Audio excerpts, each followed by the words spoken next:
Napa know-how. A Napa guy knows that by the foot, there's no better ride than an old station wagon. Room for 6 people facing forward, 2 people facing backward, and a whole lot of luggage, lumber, and bicycles haphazardly strapped to the roof. If you can parallel park that beast, you can park anything. And with some quality parts and a little Napa know-how, you can keep your land ship running longer, stronger.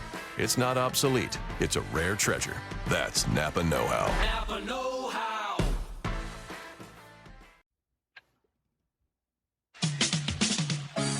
We are the New York Knicks. I'm back in the New York groove. Well, it's the Knicks. New York. We are the New York Knicks. New York.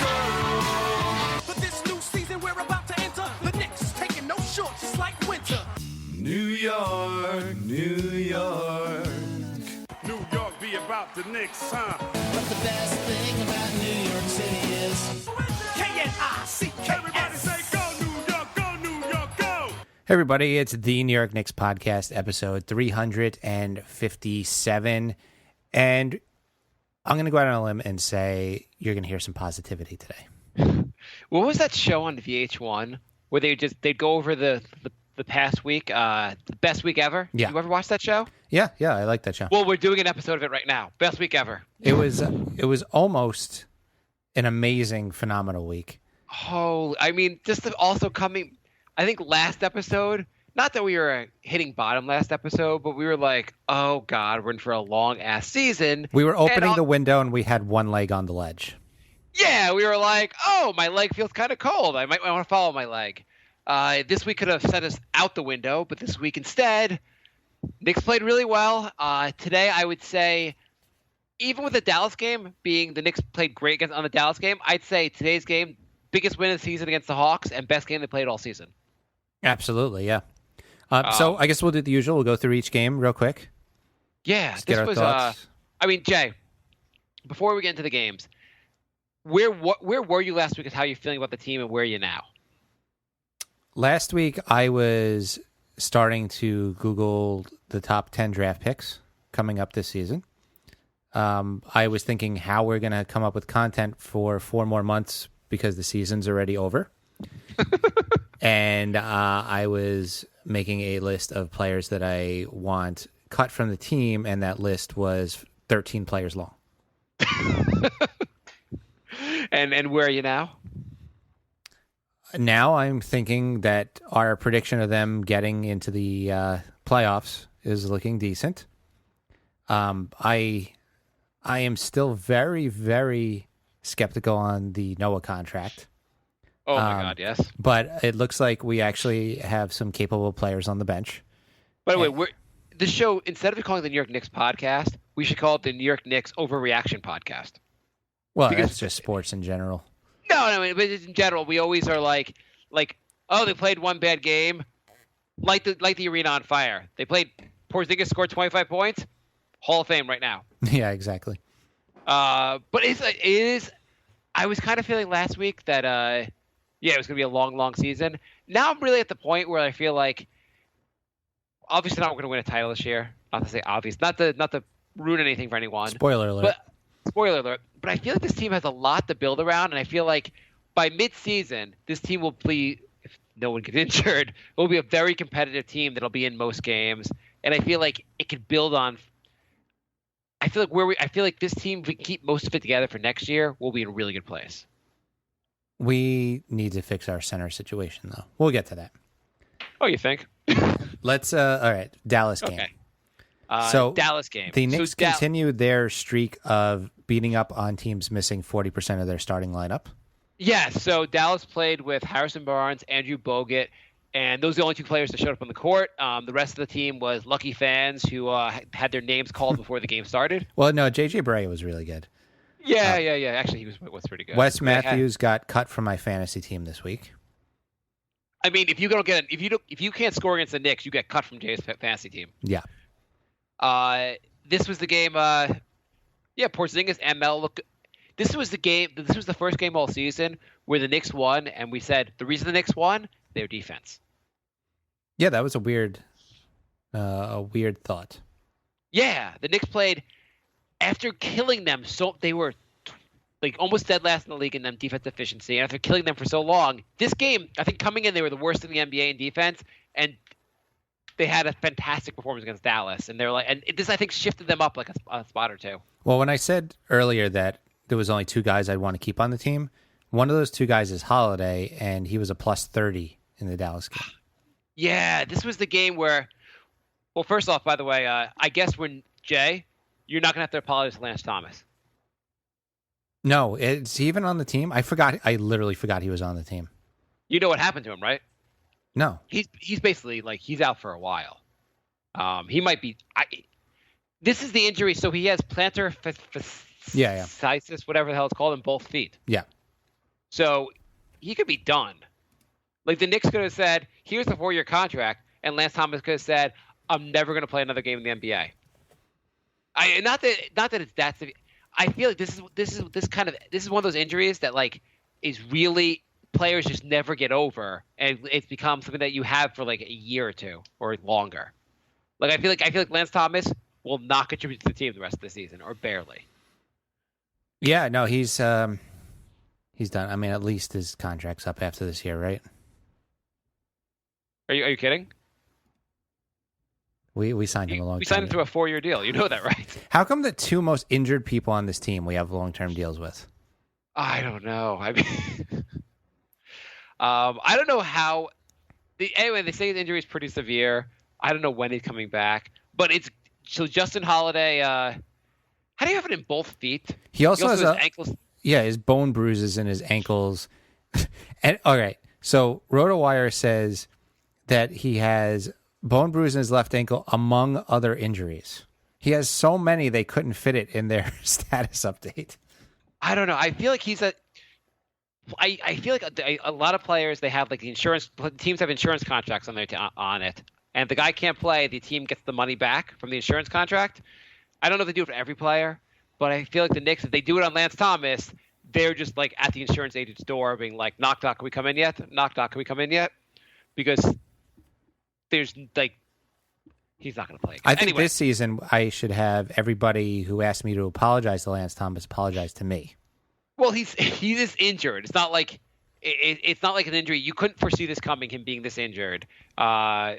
And so that's it. I mean, he played well enough last year that no one thought it was a terrible contract. Either way, let's move on because this is his best week ever. And Justin Holiday played great in this game. In the Hawks game, we all said, oh, wow, Justin Holiday could be a really solid guy off the bench. And we're all pretty happy we have him, and he can play some pretty darn good defense. Yes. Not the Hawks game, I mean the Dallas game. We had another double-double from Porzingis.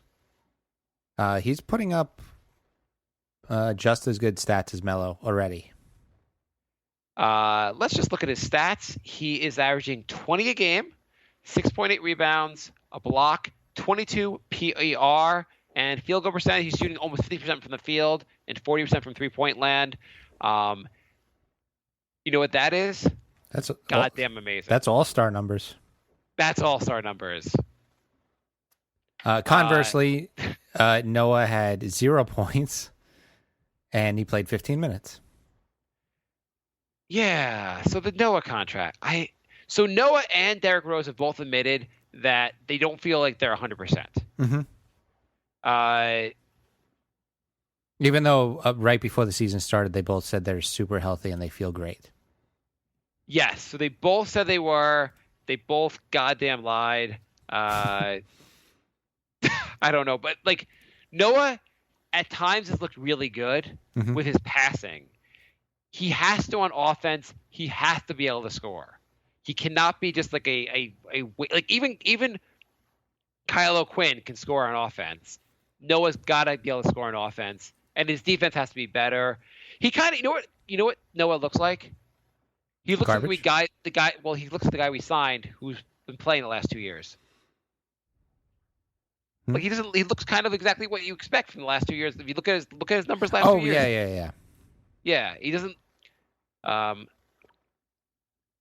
hopefully he was sick today. He was out today, but he had a cold, whatever.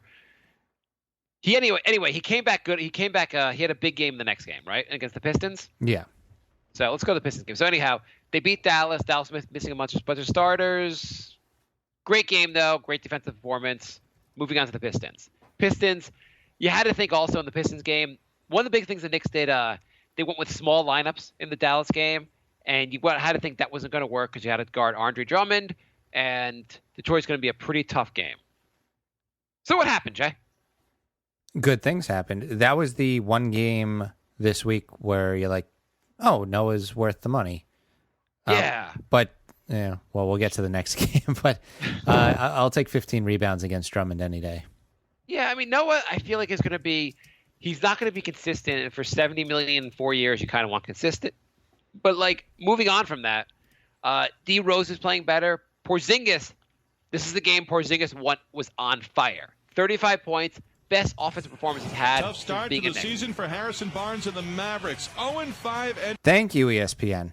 I had that queued up the entire time we've been doing the show, and just now it decided autoplay. Perfect. Yes. Anyway, Knicks look great in this game. So Knicks were up by the final score, the Knicks won by 3 points, but they were kind of in cruise control, and they almost blew the game. Do you remember what happened at the end of the game? Refresh my memory. So, like, basically... Oh, yeah. No, now I remember. Yeah. This is how they almost blew the game. So, the game is getting tight. Melo has the ball. Instead of pass, he's completely guarded by the three-point line. Instead of basically trying to, like, pass the ball to any of his open teammates, he just forces a two up. That gets blocked. Then they drive the other way, and somehow they get an open three-point. I'm trying to remember exactly how it happened. Like, I kind of took notes, but I didn't really. Basically, here are my notes for the game. Almost blow it. Instead of running a play on the last possession, they go and just give it to Melo, who took a contested long two. Then Lee misses a field goal because they got the rebound. And then the Knicks. Detroit had the ball. Instead of fouling and trying to prevent the guy from shooting a three-pointer, they just gave Caldwell Pope an open three, and he missed it in the Knicks won. But Caldwell Pope should never have gotten an open three in the last possession of a game. Why? If your team is there's like 4 seconds on the clock, your team is down by your team is up by 3 points. Shouldn't 4 of your 5 defenders be outside the 3-point arc? You'd think, yeah. Yeah, so you can have one guy under the basket if you want to like just make it a little harder to get an uncontested two. But beyond that, like everyone, and Knicks don't do that. I don't want to keep harping on Noah, but how did he get worse at free throw shooting his 10th year in the league? He's shooting 31%. Oh, his free throw shooting hands are injured. He shot above 70% 5 straight years, and now all of a sudden he's shooting 30%. It is amazing how bad he's been at free throw shooting. Holy crap. So anyway, this was the game we've been waiting for a little over a year. Porzingis finally broke the 30-point mark. Yeah. And he did it on 22 shots. He was very efficient. Even Hornacek even made a comment after the game about how you don't want someone to score like 24 points and 24 shots. And I almost wanted Melo to jump in and go, hey, I'm listening. Yeah, exactly. But yeah, he's been highly efficient. And Hornacek has made a point basically how like I think he said if some guy scores 24 points on 24 shots, it's kind of worthless to the team. Yeah. And basically just like he recognizes efficiency is important, and Porzingis has been efficient. So what they've been doing basically is there was some like early in the season against the Houston game where they never gave Porzingis the ball, and Hornacek made a point to the team, you got to get Porzingis the ball. And since then, they've done a much better job of trying to get him the ball while he's moving, get him the ball in better positions, and it's made a huge difference. He saved us this game because you had Rose with 15 points on 15 shots. Lee had shot 2 for 12. Jennings was 0 for 4. Nobody else was really good at all. So Melo had a good game. Yeah, Porzingis and Melo basically carried the entire team.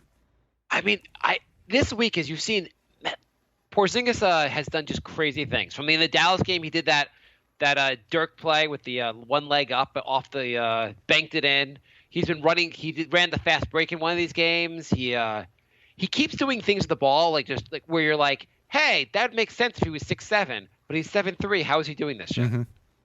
He just hits shot, and there's tons of shots he takes where I'm like, well, that wasn't a good shot. Oh, it's in. Okay, so sounds good. Kind of how Melo does, where he does those shots where you're like, oh, what a terrible. Oh, okay, that's in. Never mind. Forget it, Melo. Anything else you want to talk about for this game? Yeah, we had a Bino sighting. Yes, Bino exists, and the Knicks still won't let him be their second point guard on the floor. And the Knicks are back to playing 2 point guards, by the way. Yeah. I think they did it just that game, just to troll Bino. They did it. Well, no, they were doing it in the Hawks game today. No, but they started it like in Detroit. They didn't start. They were doing it before then. You don't remember? Yeah, I know. I just want it to be that way, just to troll Bino. That would be great. They just announced it. Oh, Bino's here. We're gonna start doing double point guards, Bino. They only do it 4 games a year. It's the Detroit games. Bino, if you sign here, we'll let you be the second point guard, and we're gonna run all these 2 point guard lineups. Really? No, never. Never gonna do it. All right, let's move on to the Wizards game. Oh, no, that game didn't happen. Okay, let's move on to the Hawks game. What a goddamn terrible game that was. I mean, they scored 47 in the fourth and still lost by 7. In fairness, so the Knicks scored 47 in the fourth, but they gave up 32, which is still too many points to give up in a quarter. It is, but I mean, you figure when you outscore a team by 15 points in a quarter, you'd probably win. Yeah, I mean, I set a baseline. In my mind is a baseline for a quarter, 25 points. Yeah. If you held the team under 25 points, you've played good defense that quarter. If you score above 25 points, you've had a good offensive quarter. Mm-hmm. 32 points is still a disaster in my mind on defense. Yeah, no, it's bad. And especially against this Washington team. And you know what? Not good. If they had held the Wizards to 25 points in that quarter, you know what the score would have been? Tied. Yes, they would have been in overtime if they'd played some goddamn good defense. So I don't know how they scored 47 points, because this game, the craziest part about scoring 47 points is that was more points than they scored in the first half of the game. Yeah, that's a problem. I don't know what happened in this game. The Knicks just never. It was second night of a back-to-back. Yeah, but the Wizards were on the second night of a back-to-back too. No, they weren't. Everyone else is fresh against us. I got another solid 2 points from Noah. Yes, Noah looked like shit. I don't know what else. He didn't get many assists. Like, what do you need from Noah on a night to like say, forget just like stat wise. Obviously he does more than just stats, but what do you need from him? How many points do you need from him on a given night? 7. I think 8 to 10 points. Mm-hmm. I think a reasonable 8 to 10 points you need from him on a given night to have because he also can't be a player where you pass him the ball and you know he's just going to pass the ball because he can't score. Right. He's got to be able to contribute. He's your starting center, and your center should be able to get 8 goddamn points. And also, he plays like 19 minutes a night also. Anyway, and how many rebounds do you want from him? 8 to 10 again. Yeah, that's fine with me. And assists, because that's Noah's thing. Yeah, I mean, if he's not going to score with points, he's got to make it up in assists. So I would think like 4 to 5. Yeah, I think so. By the way, how many assists do you need from Rose? 5 to 7. I think we need 6 to 8, Mm-hmm. like on a daily basis from Rose. I think Jennings leads the team with about 5 assists a night, which it doesn't make sense. Rose has to, and he's getting better at this. He's having more games where he's getting more assists, but he scored 27 points in this game, and I didn't think that much of a scoring effort. He got to the line a bunch, but he was inefficient. He only had 4 assists. He's got to get more assists. Yeah, I mean, Jennings got 10 that same game. And Knicks played horrible defense. I don't know what the hell happened in this game, but it never seemed even remotely close. And the 47 points was the fakest Knicks comeback. And I saw that somewhere else. A lot of people have said this, but it's the fakest Knicks comeback ever. I don't want to pretend that was my own comment, but is there anything you want to say about the game? We had a Jason Smith sighting. There's an ex-Knick on every single team. Yeah. And also the best part about the ex-Knick on every team is that when you go see them and you're like, oh, Jason Smith, he's not a big part of their team. And you're like, oh, when he was a Knick, he was like a starter for us and playing big minutes. Yeah, Bino and Smith were like that.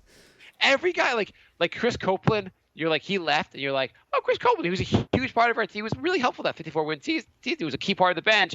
He barely played a minute in the NBA again. Right. He was done, pretty much. Every guy that leaves here just barely contributes to the NBA anymore.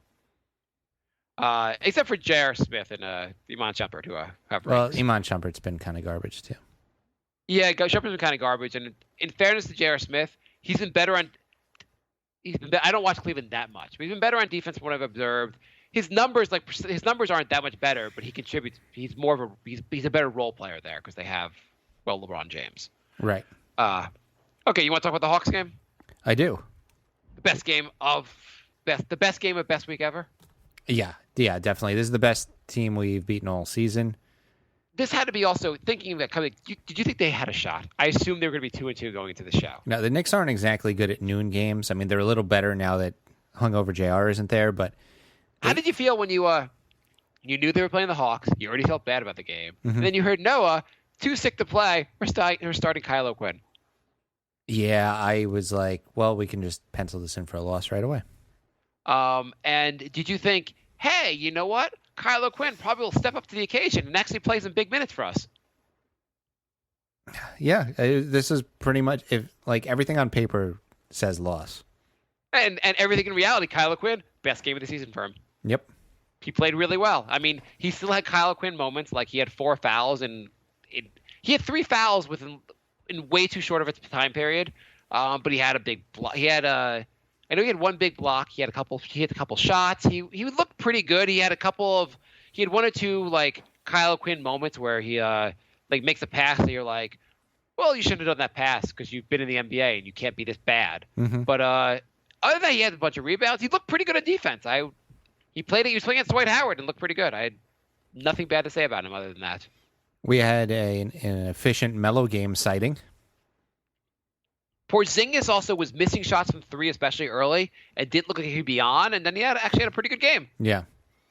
Hernan Gomez showed Dwight Howard who's the really big center in the league. Yeah. He played pretty well against Dwight Howard. He did. He was Dwight Howard at one point just hit him because he was so pissed at Hernan Gomez stopping him. He was plus 11 in 29 minutes, and Howard was a minus 7. He did get 18 rebounds, Howard. I want to tell my just briefly. So my wife was going to take my 2 young kids, to go see the Trolls movie. I don't know if anyone actually. Do you know what the Trolls movie is? Yeah, this is like 4 troll movies. No, not the horror movie. Oh. There's a cartoon called the Trolls movie. You don't have little kids, so you probably haven't paid attention, but it's like the kid movie that's out now that's popular. And she's like, I'm going to take him at 4:00. And I was like, fine, I'm going to stay home. I taped the Knicks game. I was so excited just to lay there and watch the Knicks game. Mm-hmm. And I'm watching on DVR, so I get through it pretty fast. But fourth quarter, someone just walks in with my son, and I'm like, hey, didn't the movie start 20 minutes ago? Why are you here? And basically, both my kids had to leave the Troll movie because they got scared. Oh no! I ended up I just watched the game with him, but it was just I was just so excited to just sit there on a Sunday and just watch the Knicks game, Mm-hmm. and it happened for a little while. But anyway, and if you go watch the I don't know why you would, but if you know what the Troll movie is and you have kids, you'll be amazed that my 5-year-old was scared of this movie. But Yeah, no, the treasure trolls, right? yeah, exactly. But my 2-year-old, I understand being scared of it. But anyway, what else do you want to add about this game? I took a million notes. Ex-Knicks sighting, Tim Hardaway Jr. Who is pretty decent now, actually. Basically we traded Tim Hardaway for Justin Holiday at this point, right? Wait, that's not Justin Holiday. No, Justin Holiday at this point. Do you like that trade? Yeah, absolutely. Hardaway's still trash on defense, and he does nothing else other than shoot. I mean, you wouldn't if they just gave him back to us. Wouldn't you take him? No. Really? He's so bad on defense, and that's a big weakness for the Knicks. I don't want him on the team. Fine, I'd take him back. We need that offense off the bench. He's a solid guy. He's a guy who can score. He's a solid scorer off the bench, basically. Yeah, we already have Brandon Jennings. Okay, so you know what we have to talk about? Moving on. So Derrick Rose, what's the one thing that people have killed him for this year more than anything? Andrew also said, wasn't your son scared by a princess show? Yeah, he gets scared by a lot of things. I hope he doesn't listen to this podcast and find out. My wife was like, don't say that he was scared of it. She was trying to she's like, you don't make him feel bad. I'm like, Whatever. It's not a big deal. He'll watch the Knicks game with me. My daughter actually got scared, but she came home late. Like my in-laws won, and they brought him back a little later because she stayed through a little longer of the movie. Anyway, I don't know. There was apparently a bad guy, and we pretty much can only take in the movies where like another family said like this is a great movie for kids, and we have to ask them, oh, great movie for kids. Is there anything even remotely scary in the movie? Is there like portions of the movie that take place at night? Because if they are, then we can't go see it. I took him to see Zootopia, and I had to like talk him into like staying to watch the rest of it. Anyway, what was it? So what did we kill Derrick Rose for more than anything? Outside of like going to trial for rape. Outside of that, what did we kill him for? Yes. And who did he shut down today? Jeff Teague. Not Jeff Teague. The Hawks might have given up on Jeff Teague because they got someone else that was so much better than He's Jeff not Teague. on the team anymore. I don't know if you were kidding or not. Dennis Schroeder scored 1 point. Good job, Dennis Schroeder. Averaging 15 on the year. Dennis Schroeder, who the Hawks were very happy to like give the point guard role over to get rid of Jeff Teague, and Derrick Rose took him to school today. Do you think the Hawks are calling the Pacers asking to trade Schroeder for Teague? I almost would actually do that also. I feel like Schroeder has a lot of potential to be a very good point guard. Well, I thought he did in previously watching him. Today's game, he looked like crap. He looked so bad that the Hawks said, hey, there are only 3 quarters of this game for you. They wanted to win the game, and they're like, you can't play anymore. But I'm your starting point guard. Not tonight, you're not. He looked terrible. And Derrick Rose is taller than him and just took advantage of it all night also. And Brandon Jennings played against him also. Jennings played well against him. I can't believe the Knicks point guard shut down another like decent point guard. Yeah. Okay, so that was this week's games. We have 3 games before next episode. Want to make a prediction? Mm-hmm. We have home against Portland, and we have back home and away against Charlotte. Okay, so Portland has pretty explosive guards, which should be a problem for us. But now Derrick Rose is locked down on D, so I'm going to say we will win this game. Portland? And then we're going to split the Charlotte ones because there's no way we're not going to lose them both. You have to split a Charlotte back to back. All right, So I'll 2 go and with that too. Yeah, 2-1. By the way, during the Hawks game, the other thing I was impressed about, didn't you expect the Knicks just to blow the lead? You were just waiting and waiting for the Hawks to go on a run and like take the game. Yep. I'm impressed. Knicks played really well. I mean, the only things I was trying to think of like some of the things I had some negatives about the game. So Kent Bazemore. Melo was supposed to be guarding him tonight or today, and he didn't or couldn't. Melo can't guard someone who's fast. He Have you could. noticed He saves his energy for offense. He doesn't seem to just want to. I don't even know. Like, it's just that he can't keep up with the guy. Like it's like there's certain plays where Melo just leaves his man, and that's really frustrating. But he was trying to keep with Bazemore. Bazemore was just running circles around him. But Bazemore didn't have that amazing of a game.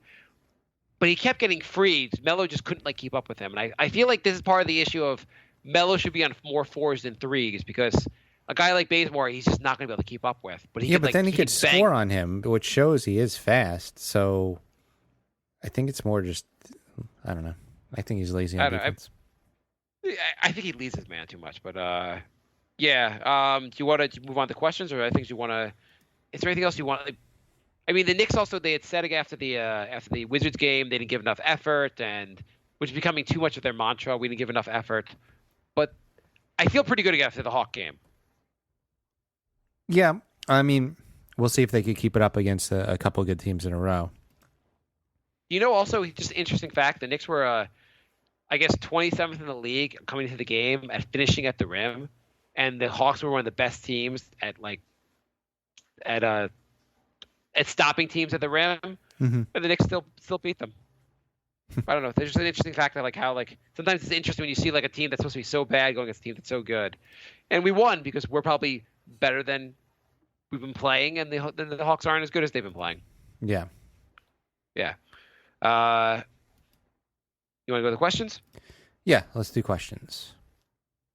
So we have email, nyknickspodcast@gmail.com. Here's one thing I want to say. So I noticed Hawks do this. The Knicks don't do enough of this. Is that beyond the ball movement, the Hawks, when they don't have the ball, they do a lot of movement on offense to get guys open. A lot of saying screens, like picks to like get guys open. Knicks don't do enough of this. Knicks do too much of just standing around and posting up, and not enough off the ball movement. And I think that's something that like I hope Hornacek gets this team to work on, because that would be huge to getting guys open. There was one great play where they like caught KP cutting to the rim, and it was just anytime you catch KP cutting to the rim, he pretty much always scores. And it's amazing. And just get him cutting the rim more, get him the ball when he's cutting to the rim, and it's going to be like money in the bank. Okay, go to the questions. Okay. It looks like we were supposed to have a guest for tonight. We didn't follow up on that. Sorry. How did you remember it just now? I'm going through the emails. Okay. We will email you next. Why don't you just email him back, tell him to call in next Sunday at 8:30, and Okay. that's it. If we have to email twice, we never remember. Yeah. I was going through old Brink emails recently, and we have like 10 people that asked to do the show, and we just didn't follow up with anybody because we're terrible people. Peter writes, does Endower's sweet put back dunk against the Mavs make you think he deserves 30 minutes a game as backup center? I think I'm convinced. # sign him long term. # give him the ball. Really? You're really convinced Endor could do anything on the court? How is he even a backup center? He's not that tall. What is he, 6'7"? I'm happy with him being our 14th man. I'm not, actually. I'm not remotely I don't think I've watched Endor enough. He's done a couple things since he's been here. He should be playing exclusively in the D League if he's on the roster. And really, I would cut him right now and just bring up Randall. Yeah. I don't understand. Yeah, Does no, the Endor Knicks really need to bring up Randall. Does Endor, and forgetting your Randall, he's 6'9". Does he really look like an NBA player to you? What's he done since he can't really score, and his defense is so-so? Yeah. I know guys develop, but I'm not like I don't see him really developing. Yeah, I don't think his ceiling's too high. Peter writes, my long-term solution for the team after watching the Mavs game, Noah doesn't play, worked pretty well for them in the second half. He played 0 minutes, and the Knicks allowed about 30 points for the half. Holiday starts and plays at least 50 minutes a game. He's the new beast, not being racist, of course. Melo can go ISO as much as he wants. I may yell at the television for the entire 24 seconds he holds the ball, but I got to say it goes in most of the time. So, hey, what do I know? I was with you until that third bullet point. You know what I have to say? Here's one thing, and tell me if you disagree. But no matter how the Knicks do this year, it's not going to be. It's not going to. If they have a bad season, it's not going to be because Hornacek's a bad coach. I'm already impressed with Hornacek's coaching. Yeah, it seems like he adjusts. He's tried smaller lineups. He's tried some bigger lineups. I think he's a smart guy. He's a smart coach. I mean, I don't know if he's the greatest coach ever, but he's not. He's a solid coach, and the Knicks should be able to win with him. Yeah. So I like this choice, and when the Knicks don't win another game the rest of the season, I'll still call him a great coach. Yeah, I mean, he's probably the best coach we've had since, like, Van Gundy. I've been rethinking. Do you think tell me if it sounds crazy, but was Woodson that bad of a coach? I think he was. I don't know. They won 54 games under him, and I know part of it was kind of forcing him to lineups he didn't want to do. The problem is the Knicks' defense was actually pretty good under him for those 2 seasons. Yeah. And the Knicks did win 54 games with him. On the one hand, some of the stuff they did that season, he was kind of his hand was forced by injuries. On the other hand, he had some results, so I don't know. Anyway, Hornacek right now is as good a coach we've had since Woodson. How's that? Is that not a high ceiling? Since Woodson? Yeah. You're giving him credit for one good season. Well, how do you? Well, in fairness to Woodson, when he took over from D'Antoni, the rest of that season they played really well. Then the following season was the 54-win season. Yeah, I'm trying to delete the episode that says that's titled Mike Woodson greatest coach ever.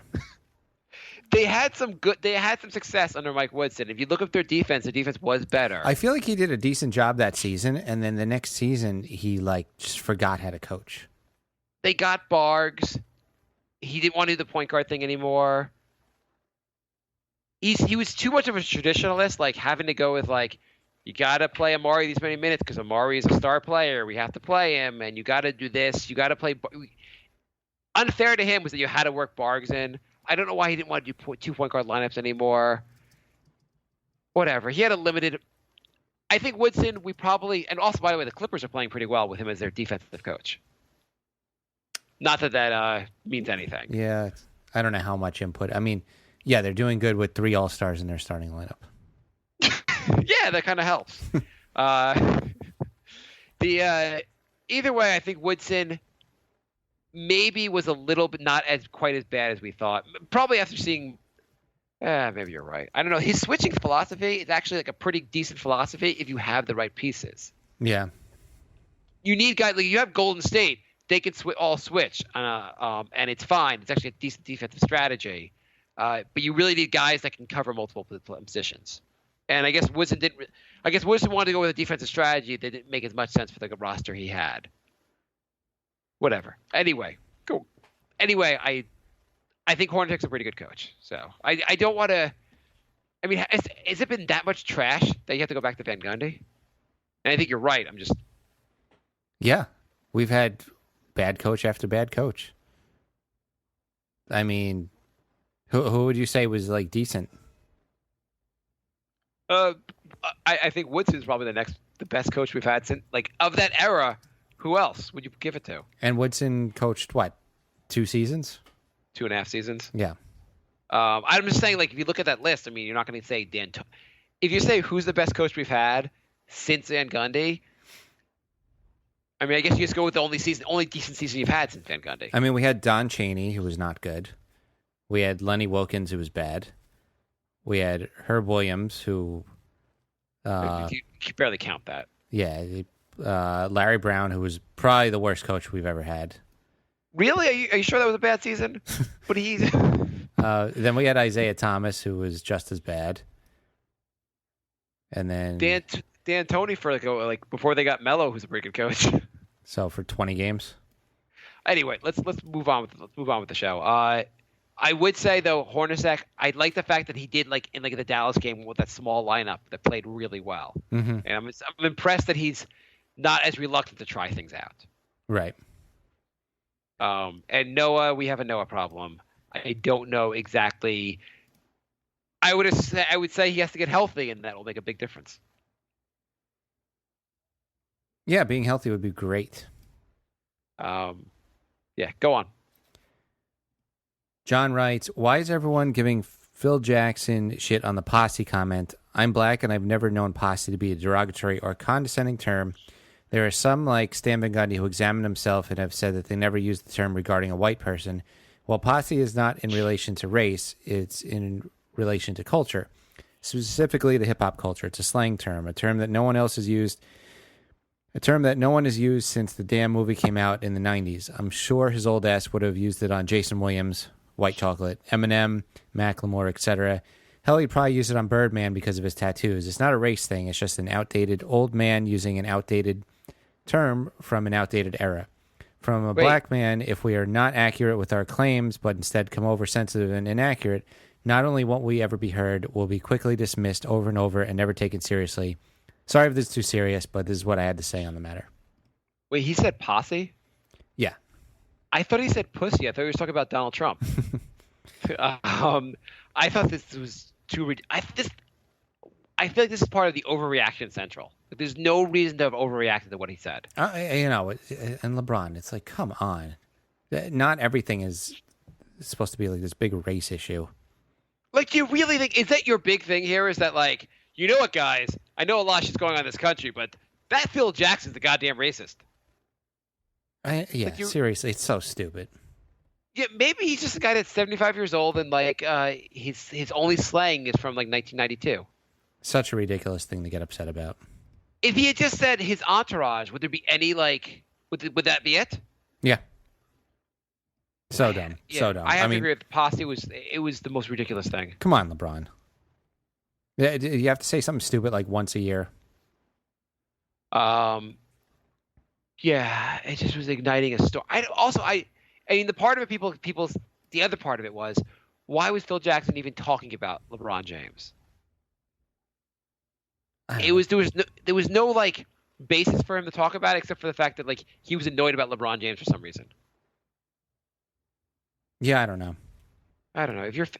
If you're Phil Jackson, just concentrate on the Knicks. That's the team you're trying to like get better. Don't. Because the question, I forget how exactly it was asked, but the question asked, LeBron James was not part of the question asked, and Phil just brought him up anyway. Anyway, move on. That is it for emails. Twitter at NYNix Podcast. Gucci Jean writes, I guess O'Quinn redeemed himself, huh? Yeah. O'Quinn. I mean, he looked pretty decent. He's been serviceable. I mean, there are times that I watch him, and I wish he wasn't on the roster. And there are times I watch him that I wish even harder. And then once in a while, he looks pretty decent. And I guess like 15 minutes a game, I guess, is fine. Especially if our $72 million center is only going to play 18 minutes a game. I feel like you kind of want to treat him like you used to treat Nate Robinson. If he's playing well, let him play. If he's playing bad, pull him fast. Yeah.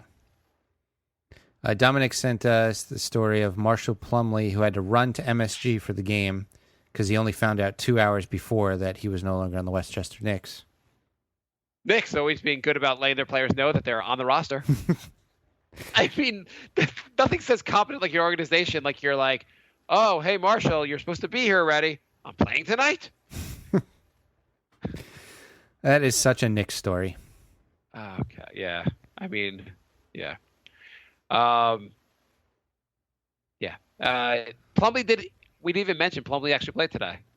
Yeah, I mean, we didn't get much of a look, so not really much to comment on there, but at least they're willing to give him a shot. Yeah, exactly. And if Noah keeps not playing, he's probably going to get more of a shot. And by the way, Steven is trolling me now, giving messages talking about my gay son. I'm not even really sure what makes him a 5-year-old being scared of a movie makes him like men. I don't know how he jumps, how that in Steven's mind that's the jump he makes. He's like in Steven's mind. You know what turns people gay? Having them see horror movies when they're kids. Okay, moving on. Gucci Jean writes, Melo looked like he didn't lose a step out there. We can get the buckets, but the defense determines the outcome. I have to say, the one thing that we kill him on the defense, on the offense, sometimes you're amazed that like he just hits shot after shot.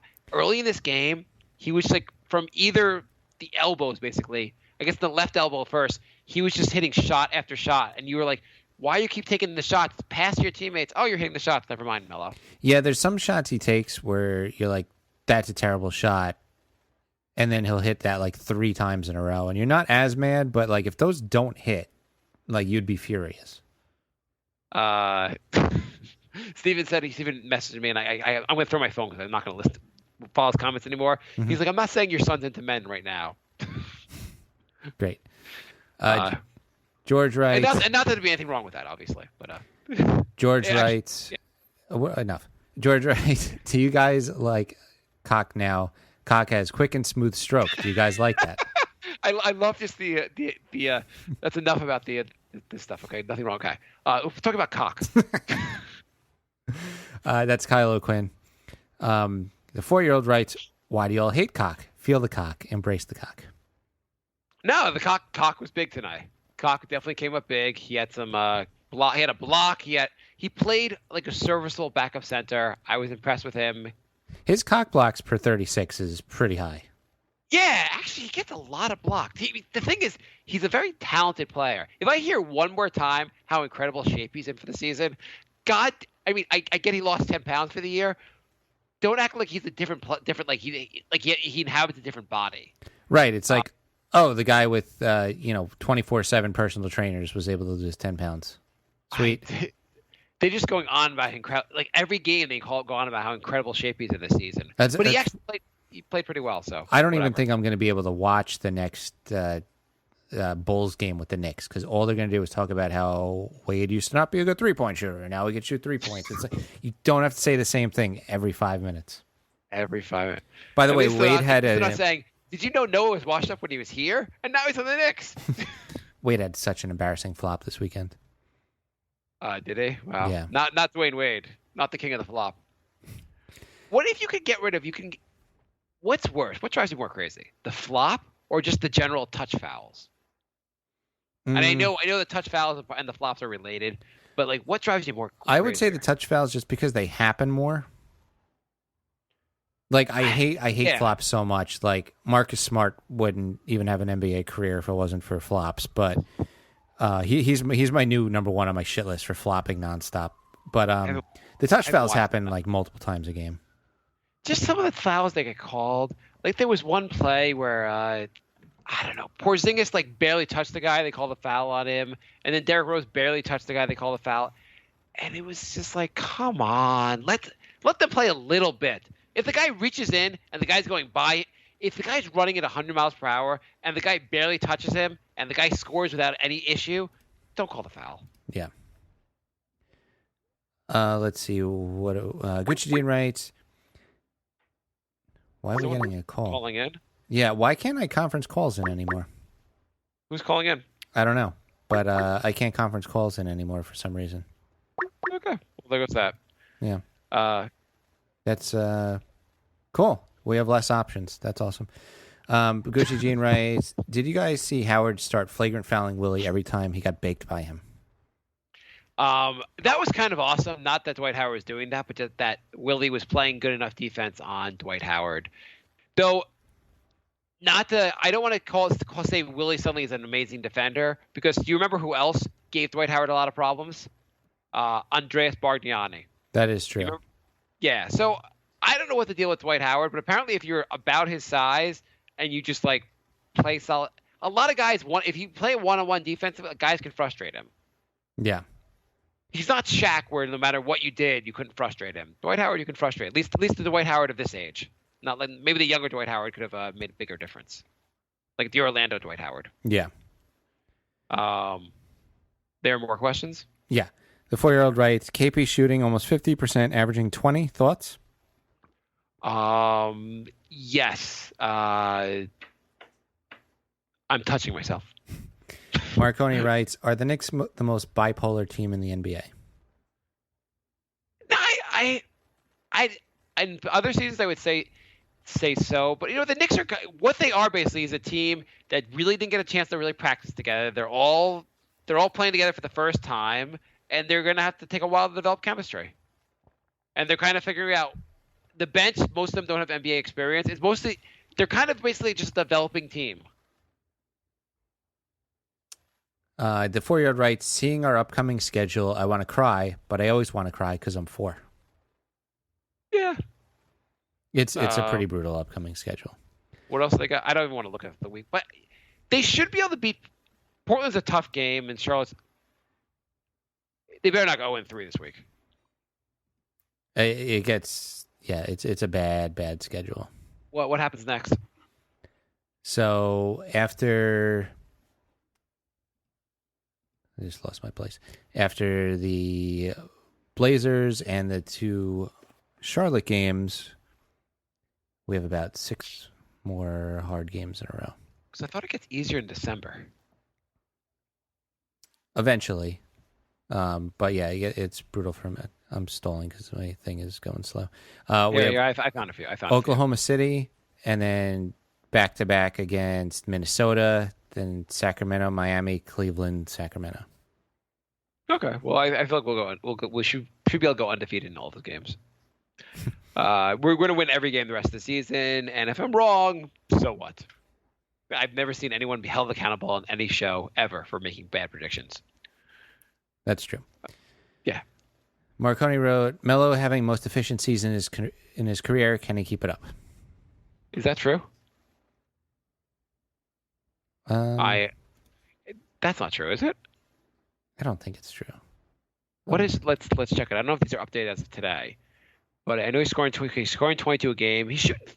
You know, he's shooting 46% from the field. That's 32% from three. I like those numbers. The Porzingis effect.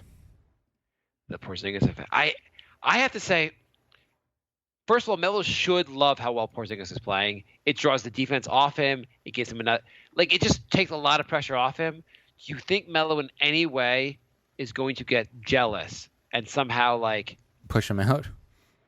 I don't know. You can't push him out, but do you see Melo being unhappy at all that Porzingis is this good? Not yet, but if he starts stealing the spotlight, I could see him getting a little upset. I'd say no. I'm going to go with no on this. I feel like everyone gives him shit for this because of Jeremy Lin, but Jeremy Lin played 10 games, and everyone suddenly was calling him the greatest player ever. And I think Melo thought that was kind of BS. Versus Porzingis, he was there when the guy came into the league from the first time, and he's been getting better and better. I feel like Melo can see this, can say, oh, hey, this guy's very talented, and he's working really hard. The bigger sample size for Melo, I think, will make him happier with it. And Olympic Melo has no problem playing with a bunch of other really good players. I think he'd prefer to play with another really good player. I don't think he's going to be. I would say Melo is not a bad teammate, and I think he really is happy for Porzingis and thinks this is better for the team. He better. I mean, he doesn't have to get double teamed every single play now. You know, the one stat that's down from a lot this year is assists and 3-pointers. Yeah, I thought the Knicks in general don't shoot enough threes this year. Well, they don't really have many shooters. Yeah, but a lot of teams don't, and they still shoot them. And I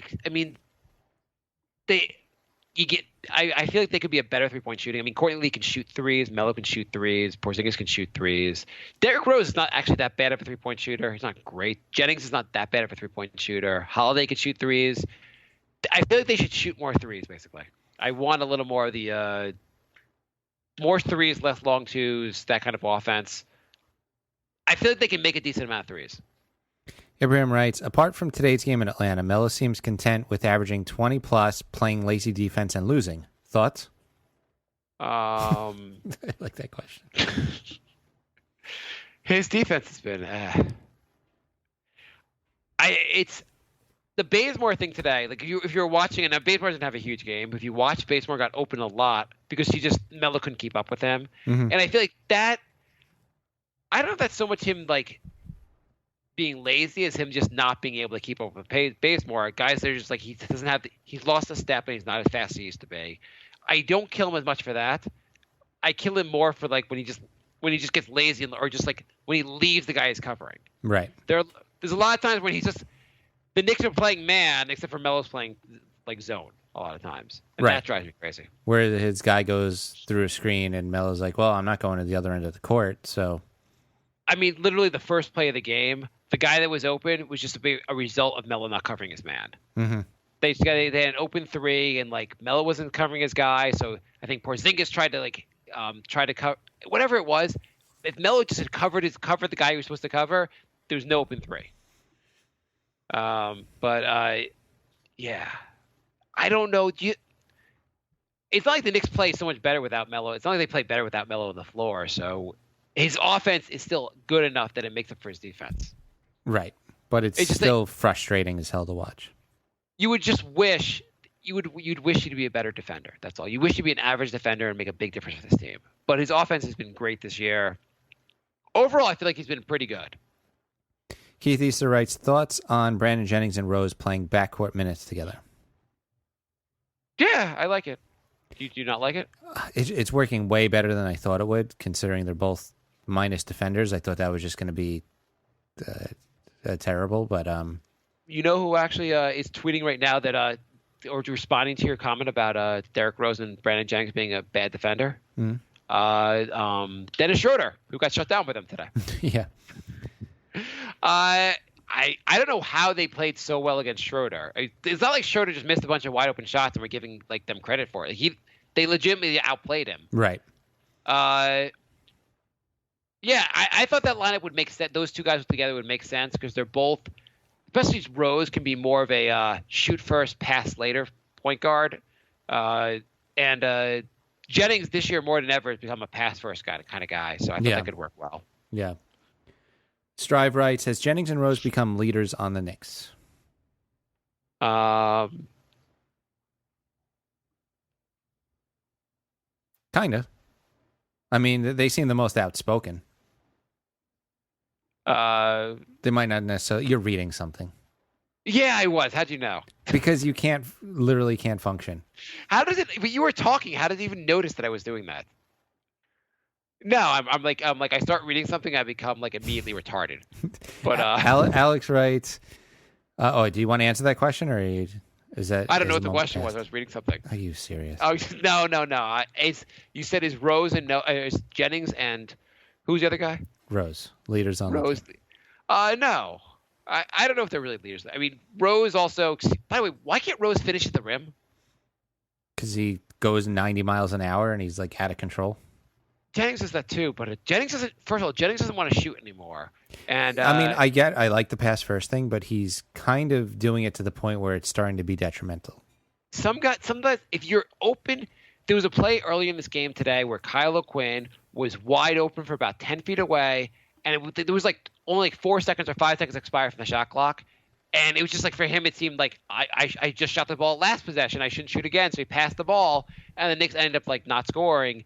And it was like no matter when.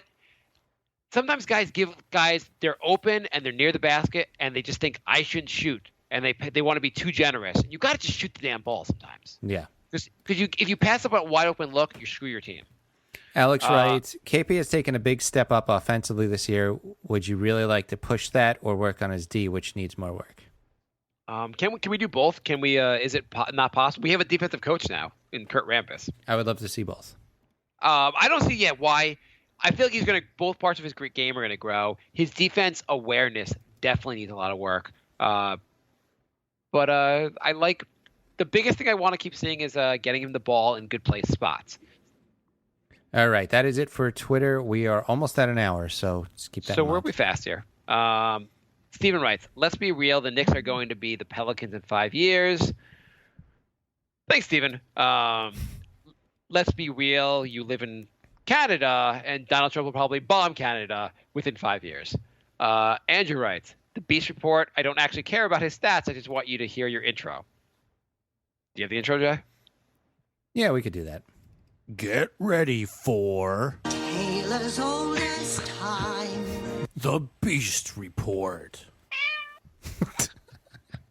I don't even know what he's doing now. He's permanently injured. He's the Lance Thomas of the Raptors, only he makes 5 times as much. How's the Canadian Michael Jordan doing? Is he still hitting 30 a game? Jack writes, don't you think at this point they need to just feed Porzingis? And Paul, I like responded, the rock or food. I definitely want to see Porzingis get a lot of shots, and I definitely want to see them kind of make sure he's involved every game. He's getting a lot of shots. He's getting a lot of shots. Yeah, it's been good lately. So. There hasn't been a game in like over a week where I'm like, he should have taken more shots. Stephen writes, everyone's crying about Phil's comments, but people are way too sensitive these days. LeBron is acting like a drama queen. You are correct, sir. Yes, these are all true statements. Gillum writes, we have played so far 3 back-to-backs and lost all 3 of the second nights. I've had a look at the splits, and the main thing that jumps out is that our three-point defense those nights is considerably worse than the other days. Is it just tiredness? It could be. I mean, we have starters that are either recovering from injuries or getting older, other than Porzingis, and as good as the bench is played, they're not great. So back-to-backs really hurt a team like that. I mean, I think the Knicks are making a more conscious effort now to like guard the 3-point line. So it should get better. I think they played also some good, happened to play in those back-to-backs some teams that were basically good 3-point shooting teams. So I'm going to say maybe it's small sample size. Let's see what happens. The fact that we played 3 back-to-backs already is not cool, though. No, I agree with that. Gilm writes, how do you rate Hornacek's job so far in terms of managing minutes, development of young players, and adapting the game plan to each game? Let's do each one from 1 to 10. Managing minutes, 1 to 10. What do you think? 10. Really? Yeah, I don't think Melo or Porzingis has had more than 1 game over 40 minutes. They would have had like pushing 10 games already under other coaches. Okay, I'm gonna say like 8 here. I feel like some guys have played a bunch of. Yeah. I don't think any of our players that are injury prone have played minutes where I'm like worried. I'm kind of worried on the other end for Noah, but yeah, development of young players. I would say 7. But higher than that, maybe 8 or 9. I mean, Porzingis, our ultimate young player, he's gone out of his way to make sure the ball goes to him. Mm-hmm. It seems like he's giving Willie Hernangomez a bunch more. He's giving him more minutes and letting him develop, so that's positive. He's getting Justin Holiday more involved. That's positive. Baker hasn't played, but I'm not surprised. Yeah. Did you expect to see much from Baker? No. I'm not surprised. I'm not calling for his number yet. I think I expected a few more minutes from Plumlee so far, but I mean, we may see that soon. Yeah, and I can't say for Kuz. I'd like to see more minutes from Kuz. It's not that not Kuz going to light the world on fire either when you let him play, but adapting the game plan to each game seems pretty good. Give him a 7 on that too. Maybe a 6. It's hard to tell yet. It's too early. Steven writes, Phil's got to go, right? Is the fan base finally turning? And then Steven follows it up by saying, no trolling this week. No, I don't think. I don't know. We got to see how it goes. I mean, the Noah contract is really looking like a terrible, terrible thing. Well, we can just give up a valuable asset to get rid of it later. Yeah, I mean, I have to say my big thing is the Knicks are getting better. I just don't know what the purpose of some of his moves were. Like the Noah, like was he really going to say this year was like we go all in to see how this year goes? Because that, like, I can understand even on some level, even if you're not in win now mode, is trying to take a 27-year-old Derrick Rose and seeing where he is, right? Where he be, like that could make some sense to me. And signing Brandon Jennings makes some sense to me. The Noah move is the one that just doesn't make a lot of sense to me. Not at all. I don't, especially since you had Robin Lopez. By the way, Jerry and Grant had a big game this week, and he's not in the Knicks anymore. How do you feel about that? I mean, if he has a good game every once in a while, whatever. He followed it up by having a bad game. So, yeah, exactly. And I don't know. Justin Holiday could be good enough that we won't be that upset. Whatever. Gillum writes, what would be your lineups for A/B team? No player in both. Defense, 3-point crunch time. 3 points going to be hard. Wait, is he talking? What do you mean? Like, is he wants like a different categories? Yeah, I think he wants like a 5-guy rotation for each of those 3. He wants an A/B team, then a defensive team, then a 3-point team, and then a crunch side team. That's a lot of categories. Yeah. We're not going to make 6 lineups. I mean, we could give you 5 for each one. Give me your best AB. Give me an AB lineup. Give me an interesting AB lineup that's not like what they're not necessarily using. I guess you could go Rose. Lee's been in a horrible slump, huh? He's been okay. Let me check out his numbers this year. I feel like he's been pretty decent. He's just not. He is what he is. He's not an amazing player, but he's a solid role player. Yeah. I mean, defense, I'd probably go Jennings, Lee, Porzingis, Noah, Holiday. Yeah, that's not bad. Here are my AB lineups. I want to go. My AB lineups, I wouldn't mind seeing more of Jennings, Lee,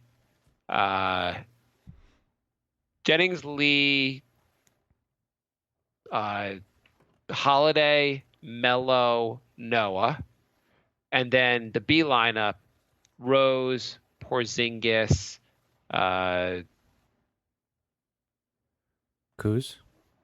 Kuz, Big Hernan Willie? Gomez. Yep. Who's my other guard here? Who am I missing? Randall from the D League. Sure. Yeah, it's tough doing I like the small lineup they did against Dallas, though. I thought that was a pretty interesting. I like that. I like having Porzingis at center and trying that out. Mm-hmm. Today they had some interesting. So one thing I found today he did.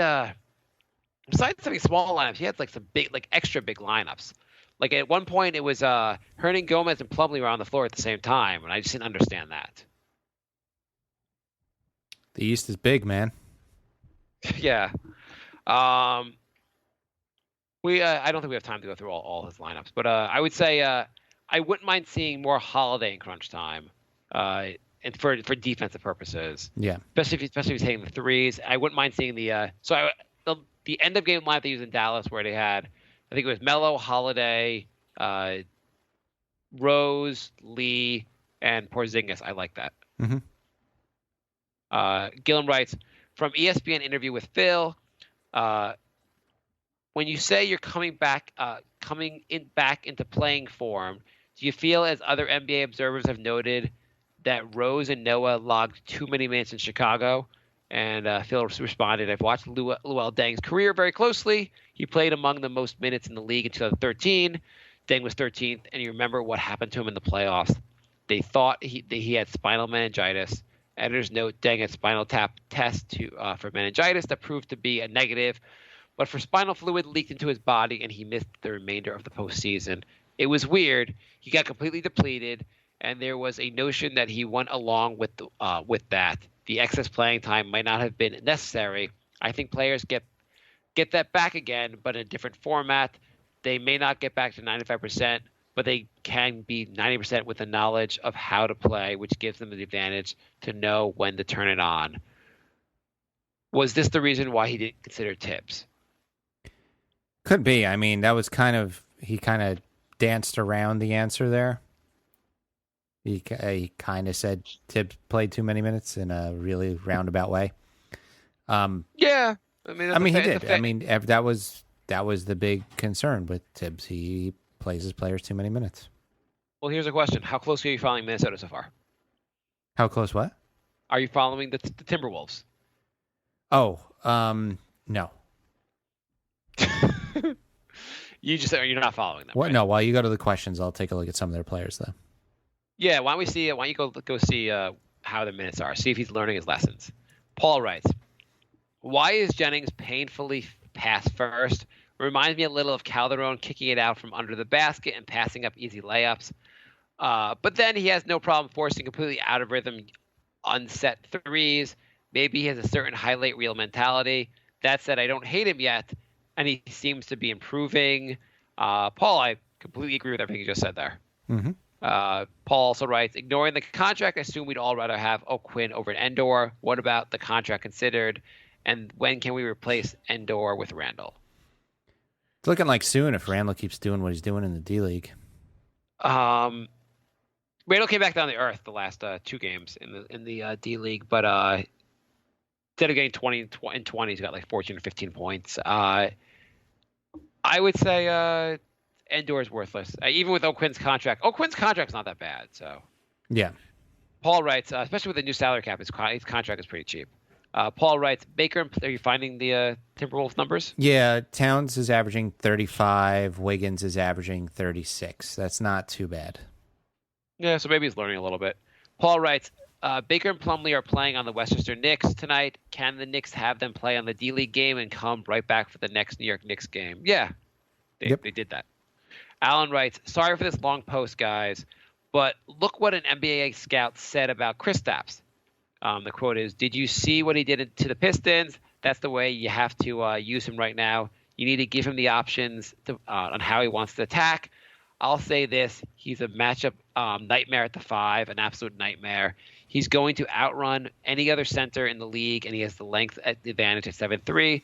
That's just impossible to deal with in certain situations. And yes, he's going to take his lumps trying to guard some 5s on the other end. So what? The rest of the league, the rest of the quote is here. I'm not going to read the rest of the quote. I think he's generally a matchup nightmare for everyone in the league. Yeah, that's it's good to have somebody like that finally. I mean, even who's he being guarded by today? He's being guarded by today. Hawks' best player, Millsap. Yeah, and Millsap's not nearly as tall. Like Millsap's a great defender, and he was having problems. And basically, I think they said in the game at one point, if Porzingis wants to be open for a shot, all he has to do is take the shot. It's Right. pretty hard because he keeps the ball up. Like it's hard to guard him. Yeah. And against fives, he's way too fast. Against fours, they're gonna have problems. That's why it's also like the strategy people have been employing a lot now is getting like smaller players who are fast against him. And if a team does that against the Knicks got to just feed the ball to Porzingis and have him keep shooting over the guy and make them sorry for it. Yeah, and it seems like he's being more aggressive this season, so that's a good sign. Yeah, I mean sometimes he just drives to the basket like he's a guard and like he makes the shots. And you're like Jesus. Yeah. Santiago writes,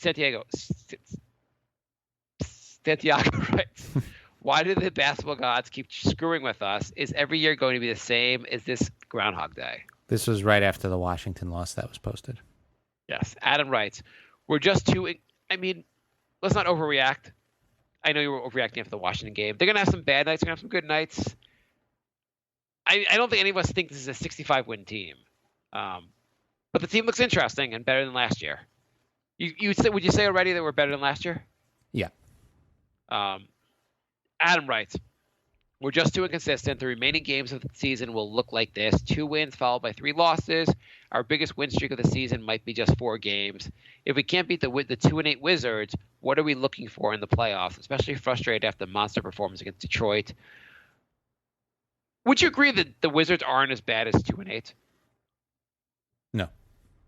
They're a decent team. So I don't No. think this was the worst. I mean, we didn't play that well, but the Wizards are actually a pretty good, decent team. No. You don't think they're a pretty decent team? No, I think they're terrible. They do have John Wall, right? Yeah. They're terrible. Okay. So that was just a horrible, horrible loss? Yeah. You don't think they're gonna... My office mate at work is a Wizards fan, and like we do like small bets every day, NBA bets, just to keep it fun. And the question wasn't even will the Knicks win. The question was how much will the Knicks win by. Whatever. Anthony writes, are the Knicks a good team playing really bad or a bad team playing really effing bad? Every time I watch this team, it feels like they can do so much more. Hate this feeling. I hope Phil Jackson just effing walks away and lets us play our best version of basketball and not the effing triangle shit. So you can tell the questions that came after the Wizards game and after the Hawks game. I mean, do you think the triangle's a big issue right now? On offense. Forget the defense that has to like guard against that in practice. On offense, is it holding us back? A little. Are we playing that much triangle to begin with? I think the defense is holding us back more. I don't think we're playing that much triangle right now. They're doing some pick and roll. The defense is the big issue, and the I don't know. I know one thing we don't see a lot of, and I wish I'd see more of it. Is I feel like the point guards dribble up to the arc and they pass to the center. Where I don't know why the center is at the top of the key. I never understood this exactly, but it would be helpful if more often. I mean, if they start with pick and roll, it'd be nice. But like, if they just penetrate a little more, they'd create some easier looks. Yeah. And our point guards, I feel like both those guys can really penetrate. So I don't know why they don't do more of that to start the set. Dan writes, why is Melo a bum on defense but totally lit on offense? I'm going to say on offense, he doesn't have to like follow anyone around, and he can't forget about guarding anyone on offense. Mm-hmm. So that helps. And he likes offense. He likes offense a lot.